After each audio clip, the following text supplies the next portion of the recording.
Хүний эрхийн үндэсний комисс улсын бүртгэлийн ерөнхий газар харилцан тохиролцож, Монгол улсын үндсэн хууль, улсын бүртгэлийн ерөнхий хууль болон Монгол улсын нэгдэн орсон олон улсын хүний эрхийн гэрээ конвенц болон бусад хууль тогтоомжийг удирдлага болгон санамж бичиг байгуулж байна. За энэхүү санамж бичиг нь бүртгэлийн үйл ажиллагаатай холбоотой асуудлаар иргэдийн эрх чөлөө зөрчигдөж болзошгүй шалтгаан нөхцөлийг арилгах, иргэн хуульд заасан эрхээ эдлэхэд төрийн үйлчилгээг түргэн шуурхай хүргэх, бүртгэлийн асуудал хариуцсан шат чатны албан хаагчдад хүний эрхийн боловсрол олгох, хүний эрхийг хүндэтгэх хандлага төлөвшүүлэхэд хамтран ажиллах зорилготой юм байна.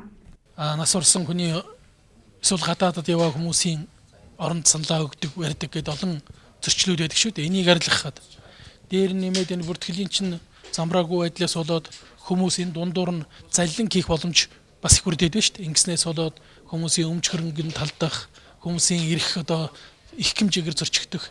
За ямар ч байсан энүүнд их ажил бүгдэлтэй үйл явдал болж байна гэж харж байгаа.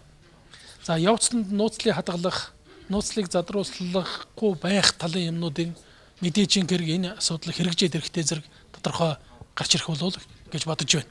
2 жилийн хугацаатай байгуулж байгаа уг санамж бичгийн хүрээнд бүртгэлийн байгууллагын албан хаагчдын хүний эрхийн мэдлэгийг нэмэгдүүлэх, бүсчилсэн сургалтыг зохион байгуулах, бүртгэлийн байгууллагын үйл ажиллагаанд хөгжлийн бэрхшээлтэй иргэдтэй харилцах үйлчилгээний стандартыг нэвтрүүлэх, бүх шатны бүртгэлийн байгууллагын үйл ажиллагаанд хүний эрхийн үүднээс дүгнэлт өгөх ажлыг зохион явуулж, бүртгэлийн байгууллагын үйл ажиллагаатай холбоотой хүний эрхийн зөрчил, асуудлын шалтгаан нөхцөлийг судлан дүн шинжилгээ хийх, цаашид энэ төрлийн зөрчлөөс урьдчилан сэргийлэх чиглэлээр хууль тогтоомжинд нэмэлт өөрчлөлт оруулах зэрэг асуудлаар хамтран ажиллах юм байна.